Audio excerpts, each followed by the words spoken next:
Lo kalau curhat sama orang ya, lo kalau curhat sama orang, hari ini lo Apa? dicep-cepin sama dia, ditepok-tepok pundaknya, besok satu Jakarta tahu. Iya, Dia malah nyaranin kenapa nggak model video klipnya mantan kamu aja. Arman Ya kan gugup udah lah, gila kali. ya Tentang gitu Arman kan. Maulana.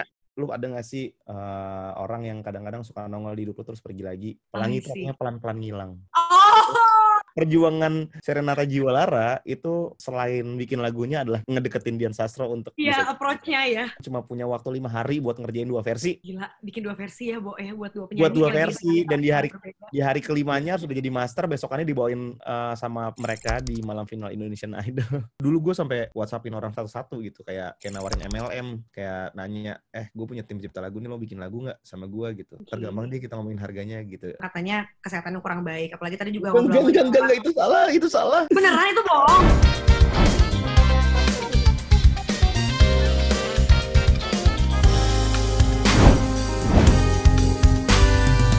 Halo, selamat datang di Teritori, teman cerita Inventory. Ketemu lagi bareng sama aku Indi Arisa. Dan kali ini dia akan ngobrol sama seorang cowok yang dia itu multi talenta banget di industri entertainment ini ya. Tapi sebelum itu Indi pengen ngasih tahu dulu nih kalau sekarang Indi lagi ada di L Hotel Royal Bandung, yang alamatnya ada di Jalan Merdeka nomor 2 ya.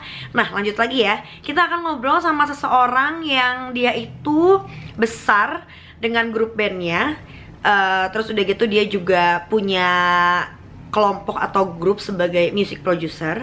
Lalu dia juga adalah seorang soloist. Wah, Ran, Lala Ilmanino, dan juga Nino himself. Langsung aja kalau gitu, yuk kita ngobrol dan ketemuan barengan sama Nino. Hai Nino, apa kabar? Nah, ini alhamdulillah baik. Ih, ini Grace banget yang baru rilis single terbaru yang akhirnya solo bener-bener dan tidak featuring dengan siapapun ya, Siapa? termasuk sama cewek-cewek gitu kan. Ya, ini kali pertama punya lagu yang berdiri sendiri, nggak ditemenin sama siapa-siapa. Iya gitu. Jadi kalau misalnya yang di track Spotify gitu ya, biasanya kan ada yang sama Gigi, udah gitu ada yang sama kemarin baru banget juga sama Astri kan. Nah finally Ya, akhirnya ada yang Nino sendiri nih gitu. ya. Padahal kayak samaran udah warawiri, bikinin lagu buat orang lain udah nggak kehitung juga nih sama geng Lele Ilman Nino gitu kan ya. Dan ini tuh kan apa namanya ada di mini albumnya Nino juga kan yang judulnya Serial Hidup itu ya. Betul. Aduh, seneng deh kalau misalnya ditanya, tapi bener-bener dipelajari apa yang kita lakukan kemarin. Of course dong, kita harus tahu dulu nih produknya apa nih Nino. Gitu kan. Nah, ini yang menarik tuh ya. Ya, Kayak jujur ini belum terlalu paham nih tentang yang apa sih katanya yang akan nanti sama Nino diramu. Jadi kisah personal dan katanya nanti akan ada 3 episode gitu kan. Nah, betul. tapi di lagu yang Pergilah ini yang ada juga di episode 1 yang sudah-sudah itu kayak Ih, wow, I gila, think gila, gila, gila. Seneng banget gue dengernya. Biasanya soalnya gue harus jelasin dulu. Tapi ini harus oke. udah dijelasin sama Indi. Jadi kayak, wow, seneng. Karena nanti pertanyaannya akan yang lainin gitu. Oh, iya. Iya, gitu. Ini tuh pas ini denger ya kayak oh my god ada liriknya yang kayak kamu Dalam ada mimpi dalam dekapan. malam, ku tahu kau dalam dekapan hangat lain orang.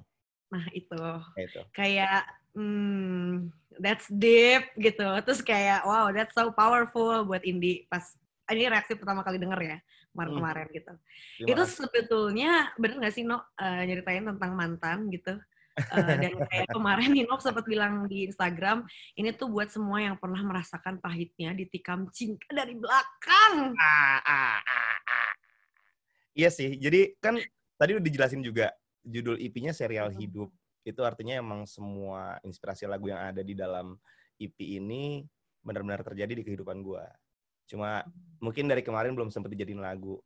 Berhubung ini solo project, gue punya kebebasan yang luar biasa besarnya. Jadi gue memutuskan untuk kayaknya perasaan-perasaan gue kemarin yang belum sempat jadi lagu perlu diarsipkan juga deh menjadi sebuah karya.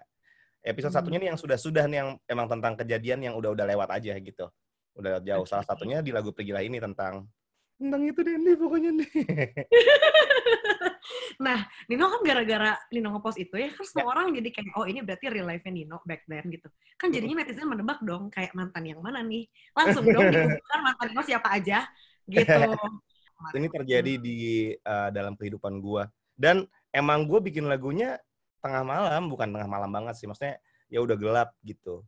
Dan pada saat itu gue dikasih tahu sama teman gue bahwa oh ternyata dia sudah sama orang lain. Oh. Gitu. Jadi emang capture nge-capture keadaan malam itu emang ya kayak gitu aja di liriknya, jadi nggak dibuat-buat. Iya, iya, iya. Iya sih, maksudnya ya gitu ya, mungkin kenapa jadi deep and powerful karena sejujur dan se-naked itu gitu ya, dengan keadaannya yang sebenar-benarnya. Gue nggak punya rencana untuk membuat sesuatu yang powerful sih. Gue cuma kepengen bikin ini jadi kayak bayangin aja ini Polaroid dalam bentuk lagu gitu. Oh, Kayak gue kepengen memotret semua kejadian-kejadian di hidup gue yang sudah lewat biar bisa dinikmati sama orang banyak. Karena dengan begitu gue jadi bisa bercerita tanpa harus curhat ke banyak orang. Yes. Dan orang udah tahu ceritanya dan moga-moga mendoakan ya. Ya, dan jadi karya sih yang paling penting itu ya, bukan asal curhat ya. Ya kan? Iya dong. Lo kalau curhat sama orang ya, hari ini lo dicep-cepin sama dia, ditepok-tepok pundaknya, besok satu Jakarta tahu. Iya. Oke, kalau di IP serial hidup ini, gue mungkin menceritakan kisah hidup gue tanpa harus menyebutkan siapa orangnya, tapi gue yakin kalau misalnya kita lagi punya masalah yang kita butuh tuh cuma orang buat dengerin kan. Kadang kita nggak terlalu butuh solusi, tapi dengan kita didengerin tuh kayak sometimes it's enough gitu ya. Iya, mungkin ini klise sih, tapi gue rasa si serial hidup ini bisa jadi salah satu terapi gue juga sih. Mungkin dari kemarin banyak banget kisah hidup gue yang gue biarin gitu aja, tetap ada, tapi nggak gue pikirin lagi. Cuma pasti sedikit banyak mempengaruhi kehidupan gue. Gue pasti mungkin masih menyisakan rasa sebel, rasa marah gitu. Moga-moga dengan gue merilis karya-karya ini, gue juga ikutan lebih lega karena gue ngerasa sudah bercerita ke orang tanpa harus bercerita. Gitu. I see. Karena Jadi gue tahu kayak ada orang yang mendengarkan. Oh, it's something like yang terasa kayak terapeutik gitu ya, maksudnya buat diri kita sendiri juga somehow gitu. Bener. Okay. Bikin lagu tuh cukup cukup menjadi terapi gue banget sih. Termasuk bikinin lagu buat orang lain gak sih, Nin? Oh iya dong. Selip-selipin gitu ya, yang Ninonya masukin dikit gitu. Banyak juga sih, maksudnya dulu cerita gue yang gue selip-selipin ke dalam lagu yang diciptakan untuk orang lain. Tapi kan nggak semuanya bisa gue masukin karena ujung-ujungnya gue harus approval dari sang penyanyinya. Kalau misalnya dia nggak mau nyanyiin cerita tentang seperti itu, ya apa mau dikata? Iya sih, kan gimana yang mau cerita ini juga ya, alias si penyanyinya juga ya, gitu. Betul. Nah, Nin nyeritain tentang mantan di karya yang sekarang, tapi kan Nino punya pacar nih. Nah, ini menarik. Biasanya kalau kita tentang mantan tuh kayak jealous, bete gitu. Ini kayaknya pacarnya Nino tuh kayak termasuk yang malah positif. Kenapa? Dia santai banget. Iya. Kacau. Iya, kenapa bisa gitu sih? Maksud Indi kayak waktu itu at that time juga, dan ketika Nino mau rilis ini nih, sempat nggak sih ada adegan kayak Nino minta izin dulu ke Della gitu ya, kayak aku mau rilis lagu nih tentang mantan aku, gimana gitu nggak sih, Nin? Lebih ke ngasih tahu sih, karena ini kan jelas gue dari awal ngomong sama dia kalau untuk urusan pekerjaan kita nggak akan saling menghalangi apapun gitu. Maksudnya dia kan juga pasti kalau misalnya main film gitu pasti kan akan punya adegan bersama pasangannya di film tersebut segala macam gitu. Kita emang udah dari awal bikin agreement bahwa kayak untuk urusan kerjaan yang kita bisa lakukan untuk satu sama lain cuma support aja. Jadi tapi bukan berarti gue nggak ngomong sama dia ya kalau ini lagunya akan bercerita tentang mantan, dan gue menceritakan, gue ngasih denger, dia suka, dia support, terus kemudian dia malah nyaranin kenapa nggak model video klipnya mantan kamu aja. Oh my God. Nggak, maksudnya nggak harus mantan yang ada di dalam cerita itu. Oh iya, oke. Biar emosinya lebih dapet, katanya. Enggak, gue nggak mau. Oh, mungkin mantannya Nino yang juga aktris yang jadi bisa berperan gitu ya. Iya. Dan mungkin apakah karena Della juga dia kan seorang aktris gitu, jadi dia juga kan ya mungkin. sama-sama mengerti ya, jadi mau nggak mau harus mengerti ya, karena kan dia sering ada di posisi yang harus bisa dimengerti juga gitu. Iya. Tapi yang jelas dia sangat santai banget sih menanggapi hal-hal seperti ini. Buat dia ini bukan big deal gitu. Kayak untuk single berikutnya pun gue kan berduet sama penyanyi wanita. Terus kemarin kan kita udah produksi syuting music video. Terus kayak dia nelpon nggak keangkat karena gue lagi syuting kan. Terus lagi syuting gue langsung kayak nelfon balik, sorry banget tadi habis adegan mesra. Terus dia Maksudnya jawab apa? bukan adegan mesra seperti yang terlalu absurd kalian bayangkan ya, tapi maksudnya Iya, kayak iya, iya, iya. pegangan tangan, tempel-tempelan jidat, kayak gitu-gitu. Terus kata dia cuma, oh ya udah sana dulu deh, ntar kamu grogi lagi, kamu harus, maksudnya kayak bukannya marah, gue kasih tau gue abis adegan kayak gitu, dia malah kayak, ya udah sana Support banget fokus ya. dulu. Iya, iya. Mungkin ya karena dia juga ngerasain itu ya ketika acting sama orang gitu harus ada chemistry-nya meskipun kayak on screen doang dan lain-lain gitu. Iya, mungkin. Seru banget nih sampai tadi juga ini lihat yang kayak foto Nino ada Lala nyender gitu. Terus ceweknya Nino malah komen, "Ih, gemes banget." Ih, coba kalau cewek lain kayaknya cowok tuh kayaknya agak sulit terjadi ya hal-hal seperti itu gitu. Alright, nah Nino ini kan Nah, udah beberapa tahun terakhir ya lately. Nino dengan geng selain Ran sama Lale Ilma Nino ini juga kayaknya sedang naik daun ya kak ya. Ini hampir semua lagu hits Indonesia ini lagi karyanya Lale Ilma Nino. Kayak ganti channel radio lagunya buatan Lale Ilma Nino lagi, ganti channel lain lagu Indonesia buatan Lale Ilma Nino lagi gitu.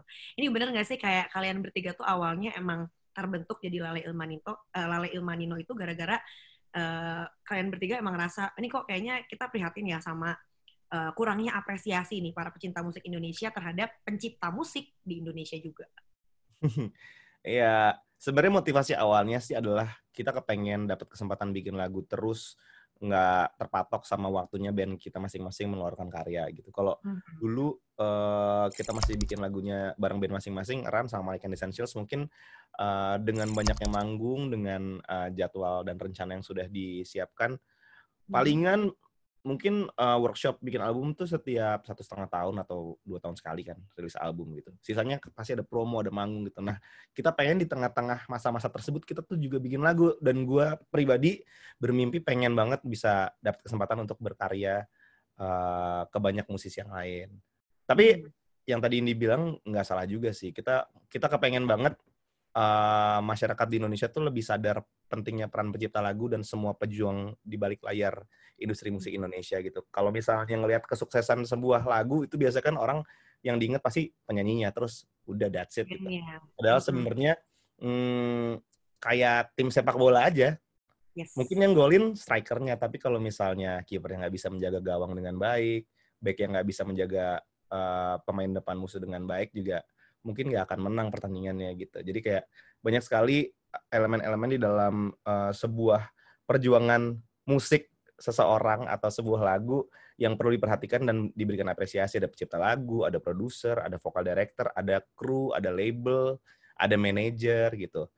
Itu orang-orang yang seringkali mungkin kalau bisa dibilang pejuang yang bukan terlupakan juga sih, yang kadang tidak terlihat gitu. Tapi peran mereka penting banget. Gue sudah berapa belas tahun berkarir di industri musik, semakin sadar bahwa nggak mungkin semuanya bisa terjadi seperti ini, bisa ada di titik ini, dapat kesempatan banyak bermusik, bikin lagu, manggung.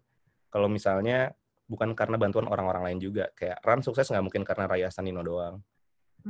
Lale Ilma Nino nggak mungkin bisa bikin lagu banyak tanpa perjuangan teman-teman yang lain juga gitu. Jadi kita pengen bikin sebuah grup musik yang emang maju ke depan, yang memposisikan diri sebagai seperti band gitu. Kita mejeng aja, padahal kita bukan performer, kita nggak bakal ditemuin di panggung ya, mungkin sekali 2 kali gitu, karena kehidupan kita di balik layar. Tapi dengan cara itu kita harap orang-orang bisa lebih memandang, karena kita pengen mensosialisasikan banget bahwa pencipta lagu itu juga penting banget buat perjuangan industri musik ini. Dan ini juga mungkin ada unsur pengen mengedukasi masyarakat juga nggak sih Nino, dengan kayak Lale Ilma Nino itu adalah seorang penulis, mereka bertiga ini adalah penulis lagu, komposer juga dan segala macam. Karena sempat ada yang masih ngira kalau Lale Ilma Nino tuh ngeband dan sempat ditawarin malah manggung gitu kan ya? Iya, kita ya mungkin karena cara kita nggak umum ya, dilakukan sama pencipta lagu seperti biasanya. Orang-orang banyak yang salah menerka, kirain kita band. Jadi waktu itu DM yang masuk Instagram kita malah, Lale Ilma Nino bulan segini, tanggal segini, aman nggak jadwalnya dan berapa publish rate-nya? Oh sorry banget, kita jualan lagu bukan manggung. Oke, kalau manggung ya udah samaran atau sama Malik aja gitu ya. Iya. Oke, terus Nino udah berapa so far lagu yang di produce atau mungkin jadi karya dari kalian bertiga Lale Ilma Nino?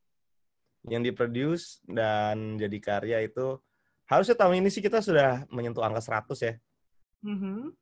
Tapi itu nanti bergantung sama jadwal perilisan lagu-lagu yang sudah kita buat. Kalau secara Oh, produksi sih kayaknya sih sudah 100.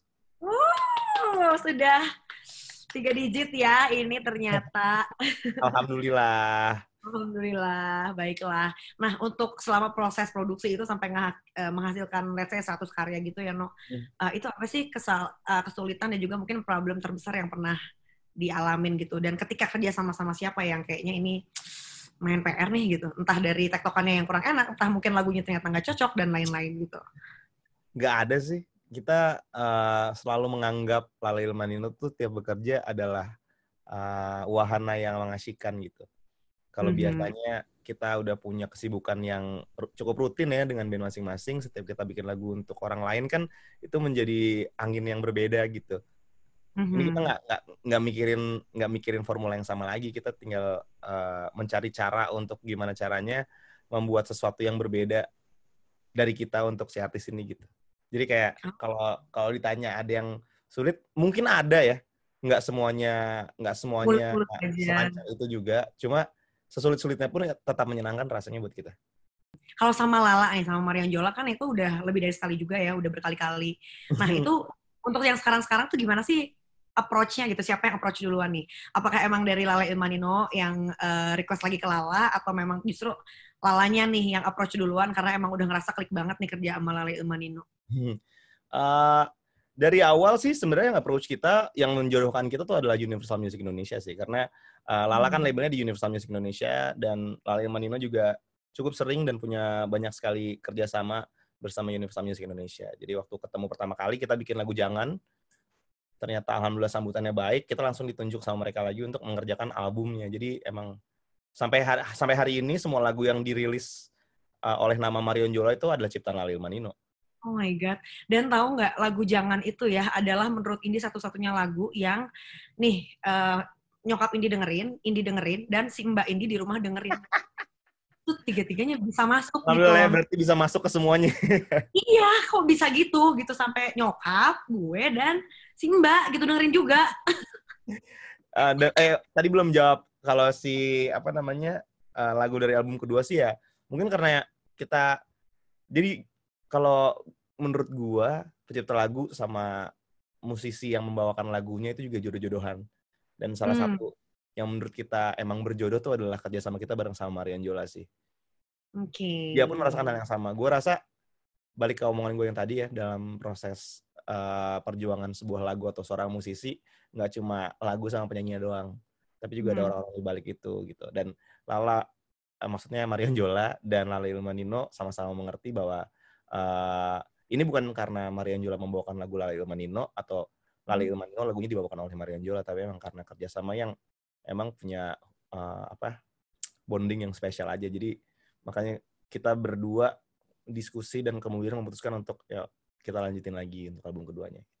Oke, akhirnya dari situ mungkin kadang ngerasa memang ya udah ini emang klik dari lagu pertama dan seterusnya, jadi manjang terus gitu ya. Nah, sama kemarin juga nih Nino, ini sempat ngobrol di Teritori juga bareng sama Kang Arman. Dia cerita lagunya yang Hanya Engkau Yang Bisa itu kan diproduserin sama Lala Ilmanino nih. Betul. Nah, katanya Nino tuh sempat kaget waktu Kang Arman bilang untuk di-direct vokalnya sama Nino gitu. Bener nggak sih kata yang Nino emang at that time tuh gugup gitu ketika harus nge-direct Kang Arman, yang kayak Arman ya kan gugup lah, gila kali Kang Arman Maulana. Jadi emang dari gue serba gugup sih waktu pertama kali Kang Arman nelfon. Maksudnya bukan karena Kang Arman itu menyeramkan, justru karena Kang Arman itu terlalu baik, mengetahui dia seorang senior dan humble gitu kan, legend musik Indonesia ya. Menurut gue dia tuh jadi orang kepalang baik. Lu kalau misalnya pengen sombong nggak apa-apa Kang sebenarnya Kang, tapi dia tidak memilih untuk sombong. Dia baik banget. Kayak lo kalau mau sombong tuh sah banget sih sebetulnya, tapi enggak gitu ya. Terus abis itu kan kontakan, si Kang Arman bilang katanya gue udah setelah berapa tahun waktu itu dia nggak punya lagu solo, terus dia nunjuk Lala Ilmanino jadi pencipta lagunya, beban lah pastinya. Saya kayak kita harus bisa ngasih lagu yang nggak salah nih gitu, jangan sampai kerja sama kita malah Kang Armannya nggak dapat sesuatu yang baik gitu. Terus tiba-tiba lagunya udah jadi, tengah jalan dia bilang ya udah yang ngedirect vokal mah kalian bertiga aja. Tapi ternyata cukup cocok karena Kang Arman bilang gue pengen dapat mudanya, kata dia gitu. Oke. Nah, sama lanjut nih. Selain Kang Arman, juga ini adalah Rahmania Astrini ya. Jadi kemarin ini ngobrol juga sama Astri yang akhirnya kan Ternyata ini ngobrol sama orang ya. Iya, karena kita kemarin semuanya banyak nih gitu kan. Kebetulan mereka juga pada promo-promo single baru juga kan gitu. Terus akhirnya ngobrol sama Astri. Astri bilang nih, ini ada tayangannya ya. Abis tuh plus featuring sama Ninonya juga gitu.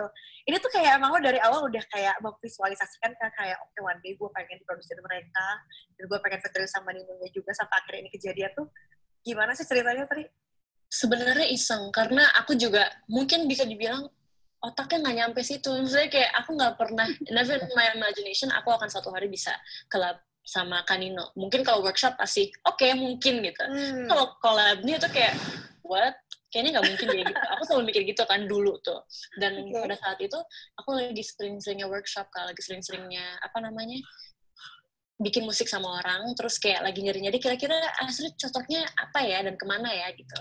Terus aku ngomong ke orang label aku ngomong, Kak, mungkin nggak? Ini mungkin aku nanya doang. Mungkin nggak aku workshop sama Lala Ilmanino? Aku ngomong gitu waktu itu. Katanya, ya mungkin aja dia mau nyobain. Ya mau lah, gitu gak mau gitu kan. Dan akhirnya workshop lah aku. Nah ketika mau dikasih workshop itu, ternyata ada tawaran selanjutnya, which is, mau nggak kalau lo duet juga sekalian sama Nino? Ya, masa nggak mau? Karena kayak, siapa yang nggak mau gitu. Jadi pada akhirnya langsung, iya mau lah Kak, ayo. Datanglah aku ke studionya, aku inget banget. Itu aku keringet dingin gak berhenti-berhenti. Karena bener-bener starstruck itu. Datang terus kayak, Kale, Kak Ilman, Kak Nino, di dalam satu studio yang sama-sama aku. Jadi benar-benar sebuah pengalaman yang luar biasa. Oke, gitu Nino. Dia sempat bener-bener gak nyangka kayak, wah gila pas featuring sama Nino ya maulah ya kali enggak gitu. Nah, itu tuh gimana sih Nino kalau misalnya ada talent-talent atau singer gitu yang emang kayak mereka bener-bener wah gitu, gila gimana? Itu tuh cara ngecairinnya dari Nino dan kalian bertiga tuh gimana sih supaya oke biar dapet nih chemistry-nya gitu. Kadang biasanya kalau kita terlalu starstruck juga suka yang kayak gimana nih gitu, kayak takut-takut nggak nyampe padahal dia udah jago banget juga gitu nyanyinya. Gue sih nggak pernah ngerasa ada di posisi di mana orang harus bersikap atau berpikir seperti itu tentang gue ya. gue di hari pertama jadi membernya Ran sampai hari ini masih ngerasa gue orang yang sama aja. Kayak ya gue Nino aja gitu yang suka main musik, that's it gitu. Bukan kayak udah berapa belas tahun berkarir jadi gue ngerasa generasi ada yang lebih junior, ada yang lebih senior, enggak kayak gitu sih. Gue selalu senang berkumpul bersama musisi-musisi regardless berapapun usianya atau generasi mana dia datang gitu, karena menurut gue seru loh berada di Lala Ilmanino, ketemu sama banyak sekali musisi, salah satunya juga Rahmania Astrini gitu. Kita jadi punya pandangan baru lagi dalam musik setiap ketemu sama orang. Kayak semalam gue workshop sama Cinta Laura. Oh wow. Ya dia lagi mau bikin karya sama Lala Ilmanino. Kita mencoba dulu sih bikin lagu. Itu pun juga beda lagi. Dia punya referensi musik yang ternyata luar biasa luasnya gitu. Jadi kayak gitu deh. Kalau misalnya ditanya gimana chemistry-nya biar cair, sebenarnya kita bertiga itu kalau misalnya ada di studio tuh jangan pernah membayangkan kayak ada orang datang ke studio dingin, semuanya nggak boleh ada suara, terus kita harus kayak kita dengerin lagunya gitu. Enggak, kita tuh emang bener-bener bercanda setiap saat aja. Jadi ntar mungkin suatu hari nanti teman-teman bisa dapat kesempatan untuk ketemu sama kita workshop di studio. Maaf ya ini aurat. Kalau misalnya dapat kesempatan ketemu sama kita workshop di studio, pasti ntar teman-teman juga ngerti. Oke, amin ya. Ini siapa tahu ada musisi-musisi juga yang dengar di luar sana, one day pengen di-produce sama Lala Ilmanino. Nah ini lead to my next question. Jadi gimana nih kalau misalnya ternyata out there ada orang yang pengen banget di-produce juga sama Lala Ilmanino, kalau misalnya ternyata mereka tuh bukan datang dari kalangan artis gitu, dan belum jadi musisi terkenal katakanlah, itu bisa nggak sih? Atau gimana syaratnya gitu ketika kita bisa kerjasama sama Lala Ilmanino tuh? Sebenarnya sih caranya mudah sekali ya, tinggal kontak manajemennya Lala Ilmanino aja untuk ngecek schedule kita bikin lagu gitu. Karena bisa dibilang cukup PR sih nyusunin jadwal kita. Karena kan nyusunin jadwal 2 band ya. Cari waktu di mana Malik sama Ran sama-sama nggak ngapa-ngapain supaya kita bisa bertemu tuh bertiga. Jadi ya tinggal di kontak aja kalau misalnya pengen tahu kontaknya kemana, buka aja di Instagramnya Lale Ilmanino, gampang kan guys? Oke, jadi sebetulnya ini nggak menutup all possibilities ya, siapapun itu. Enggak. Kita willing untuk bikin lagu buat siapa aja, tergantung kita tertarik atau enggak sama konsepnya, tergantung ini orang segitu ngebetnya pengen sama kita juga apa enggak. Pasti ada lah hal-hal yang bakal menjadi penentu kita ngambil kesempatan buat bikinin lagunya atau enggak gitu. Tapi kalau misalnya emang waktunya sangat aman, terus abis itu kita rasa chemistry-nya juga dapet, why not? Alright. Itu yang terjadi sama lagu Sampai Kapannya Reza Cendika dan Renda Rais. Iya gila, sampai Uni tuh bisa dibikin nyanyi tuh gimana sih sama Lale Ilmanino, kocak banget deh. Kalau Reza kan kita dengar di podcastnya kayak dia emang dari dulu tuh suka les nyanyi segala macam. Udah itu dikawinin sama Uni, terus jadi kayak wah gila 5 hari ini listenersnya udah berapa gitu kan. Jadi kalau gua sih ya waktu itu, ini gua kasih tahu cerita sebener-benernya ya. Lu kalau misalnya masih sendiri, kenapa emang? Asikin aja gitu. Pelangi itu pelan-pelan ngilang. Oh. Gue sama Lale sama Ilman cuma punya waktu 5 hari buat ngerjain 2 versi. Gila, bikin 2 versi ya, Bo, ya buat 2 penyanyi. Buat 2 versi dan di hari kelimanya sudah jadi master, besokannya dibawain sama mereka di malam final Indonesian Idol. Riders gue dari dulu sampai sekarang nggak berubah. Kuaci. Katanya kesehatannya kurang baik, apalagi tadi juga Enggak, itu salah. Beneran itu, Bo?